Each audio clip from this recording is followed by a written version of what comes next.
नमस्कार मित्रांनो, स्टार प्रवाहावरील लग्नानंतर होईलच की प्रेम या मालिकेच्या पुढील येणाऱ्या भागामध्ये आपण पाहणार आहोत. नंदिनी ही पार्थला फोन करते आणि बोलते, पार्थ तुम्ही काव्याचा स्वीकार करा.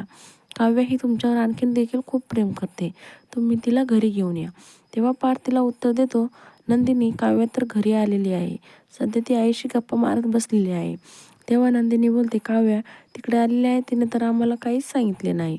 व नंदिनी बोलते, पार्थ तुम्ही काव्याला थोडा वेळ द्या आणि काव्याचा तुम्ही स्वीकार करा. ही तुमच्याशी खूप प्रेम करते. व तेव्हा पार्थ नंदिनीला प्रश्न विचारतो, आणि तुम्ही जीवाबद्दल काय करणार आहात? तेव्हा नंदिनी ही उत्तर देत नाही. जीवाला थोडा वेळ द्यायला हवा आणि पुन्हा एकदा जीवाची समजूत घालायला हवी, आणि मी ती समजूत घालणार आहे.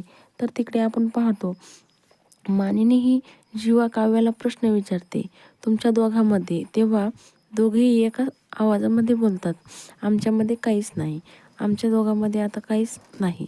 तेव्हा मानिनी पुन्हा प्रश्न विचारते, मी तुम्हाला तुमच्या दोघांमध्ये काय आहे काय नाही याबद्दल प्रश्न विचारत नाही, मी तुमच्या भूतकाळाबद्दल प्रश्न विचारत आहे, जे की मला ठाऊक नाही. तेव्हा काव्य आणि जीवा दोघेही आश्चर्यचकित होऊन एकमेकांकडे पाहू लागतात. तर आता पुढील येणाऱ्या भागामध्ये काव्य जीवा हे मानिनीला त्यांचा भूतकाळ सांगणार का, हे पाहणं अतिशय रंजक ठरणार आहे. लग्नानंतर होईलच की प्रेम या मालिकेच्या नवनवीन अपडेट्स पाहण्यासाठी आमच्या चॅनलला लाईक करा, शेअर करा आणि सबस्क्राईब करायला विसरू नका. धन्यवाद.